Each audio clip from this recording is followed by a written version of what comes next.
تراوی پڑھا کر معاوضہ لینا، حافظ کا تراوی کا معاوضہ لینا کیسا ہے؟ عرفان صاحب، عرفان پٹیل، جگہ نہیں بتائی کہاں سے۔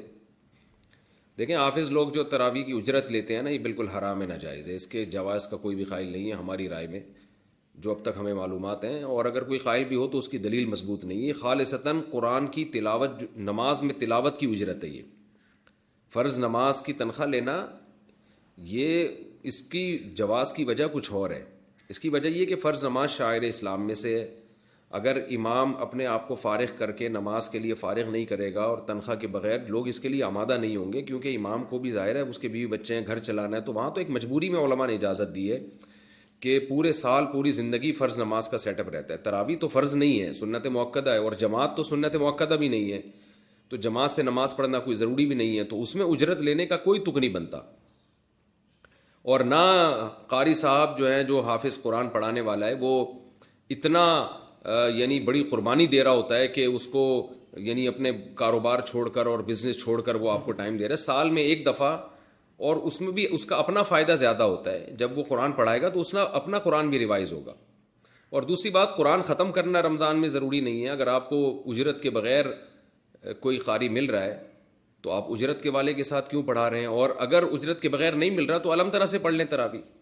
تو اس لیے اس پر جتنے بھی صحیح مستند علماء ہیں، لوگ فتوے تو لے آتے ہیں، فلاں نے فتویٰ دیا کہ تراویح کی اجرت جائز ہے فلاں، لیکن جو مستند علماء ہیں اور مستند ادارے ہیں دینی ہمارے، ان سب کا مشترکہ فتویٰ یہی ہے کہ حافظ کے لیے، قاری کے لیے تراویح پڑھانے کے پیسے لینا جائز نہیں ہے، حرام ہے، ناجائز ہے۔ ہاں، اگر کوئی ہدیہ کسی کو دے دے تو ہدیہ پر تو کوئی پابندی نہیں ہے، لیکن وہ ہدیہ بھی اجرت کی شکل میں نہیں ہونا چاہیے۔ بعض مسجدوں میں سب کو پتہ ہے کہ اتنے پیسے یہاں ملیں گے، اگر قاری کو پتہ ہو یہ پیسے نہیں ملیں گے، وہ پڑھائے گا ہی نہیں، تو ایسا ہدیہ بھی اجرت ہی ہے، یعنی وہ بھی کمیشن میں ہی آتا ہے۔ تو اس لیے اپنے ثواب کو ضائع نہ کریں۔ اگر کوئی قاری تراویح پڑھانے کی اجرت لیتا ہے یا وہ ہدیہ لیتا ہے، لیکن ہدیہ اجرت ہی کے طور پر ہے، اس کی دلیل یہ ہے کہ اگر اس کو یہ بتا دیا جائے کہ آپ کو ہماری مسجد سے کوئی گفٹ نہیں ملے گا تراویح کی، تو پھر دیکھیں وہ پڑھاتا ہے کہ نہیں پڑھاتا۔ اگر پھر بھی پڑھاتا ہے، اس کا مطلب دل سے پڑھا رہا ہے، اور نہیں پڑھاتا ہے، اس کا مطلب اس کے پیش نظر ثواب نہیں ہے بلکہ یہ پیسے ہیں۔ تو علماء نے لکھا ہے کہ اگر کوئی قاری حافظ تراویح پڑھانے کے باقاعدہ پیسے لیتا ہے اور آپ کو پتہ ہے کہ پیسے نہیں دیے تو یہ تراویح نہیں پڑھائے گا، تو ایسا شخص کے پیچھے، ایسے قاری کے پیچھے تراویح پڑھنا بھی جائز نہیں ہے۔ پھر کیا تسبیح تراویح شرعاً ثابت ہے؟ تراویح تسبیح جو ہر 4 رکعت کے بعد پڑھی جاتی ہے، کیا یہ ثابت ہے؟ اور اس کا پڑھنا کیسا ہے؟ رضوان تلا گنگ سے۔ یہ جو 4 رکعت تراویح کے بعد پڑھتے ہیں نا، سبحان ذی الملکوت والجبروت، اس طرح کی کوئی لمبی چوڑی دعا ہے، یہ کہیں بھی ثابت نہیں ہے۔ لوگ اس کو چونکہ سنت سمجھنے لگے ہیں تو اس لیے اس کو چھوڑ دینا چاہیے۔ تو 4 رکعتوں کے بعد کچھ بھی ثابت نہیں ہے، بیٹھے رہیں، خاموش بیٹھے رہیں، کوئی بھی ذکر کر لیں، کچھ بھی نہ کریں، دعا مانگ لیں، سب جائز ہے۔ قرآن دیکھ کر تراویح پڑھانا، اگر کسی حافظ کا حفظ کمزور ہو گیا ہو، وہ تراویح پڑھاتے ہوئے کسی پارے کو دیکھ کر تراویح پڑھا سکتا ہے جو پارا زیادہ کچا ہو۔ بنت عزیز احمد انڈیا سے۔ یہ امام احمد ابن حنبل کے نزدیک جائز ہے، باقی فقہا کے نزدیک جائز نہیں ہے۔ اس کے دلائل کیا ہیں پھر میں کسی اور وقت میں اس کی تفصیل بتاؤں گا۔ ایسے حافظ کے پیچھے آپ قرآن نہ پڑھیں جو دیکھ کے قرآن پڑھ رہا ہو۔ بیٹھ کر تراویح پڑھ سکتے ہیں، تراویح عذر یا بلا عذر بیٹھ کر پڑھنا جائز ہے یا نہیں؟ قاسم احمد انڈیا سے۔ جائز ہے، کوئی عذر نہ بھی ہو تو بھی بیٹھ کے تراویح پڑھ سکتے ہیں، لیکن ثواب آدھا ہو جائے گا۔ حافظ قرآن کو تراویح پڑھانا کیا ضروری ہے؟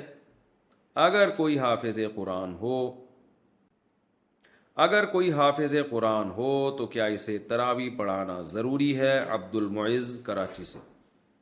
نہیں عبد المعز صاحب، حافظ قرآن کے لیے تراویح پڑھانا ضروری نہیں ہے، البتہ اس کے لیے بہتر ہے کہ وہ خود سے تراویح پڑھائے۔ صحابہ کرام میں بہت سے صحابہ جو حافظ تھے، وہ کسی اور کے پیچھے تراویح پڑھنے کے بجائے خود رمضان میں اپنا قرآن پڑھا کرتے تھے گھر میں۔ جیسے حضرت عمر رضی اللہ تعالیٰ عنہ نے تراویح کی جماعت تو قائم کی، مگر آپ خود گھر میں قرآن پڑھتے تھے۔ وجہ اس کی یہ تھی کہ آپ خود حافظ قرآن تھے، تو کیونکہ اس سے حافظ کا قرآن ریپیٹ ہو جاتا ہے، تو یہ افضل عمل ہے لیکن واجب نہیں ہے۔ اور حافظ کو چاہیے کہ اللہ نے جو آپ کو نعمت دی ہے قرآن کی، اس طرح سے آپ تراویح میں پڑھیں، کیونکہ جو حافظ تراویح نہیں پڑھاتے تھوڑے دنوں میں، کچھ سالوں میں وہ بھول جاتے ہیں۔ اس میں سستی نہیں کرنی چاہیے، اور اپنے تمام شیڈول کو آگے پیچھے کر کے رمضان میں قرآن ضرور پڑھنا چاہیے، اور رمضان میں قرآن ایک ایک حرف کا ثواب کئی گنا بڑھ جاتا ہے. تو حافظ کے پاس تو بہترین پیکج ہے تلاوت کا ثواب حاصل کرنے کا، تو اس پیکج کو وہ کس بیس پہ ضائع کرتا ہے؟ یہ بڑی محرومی کی بات ہے.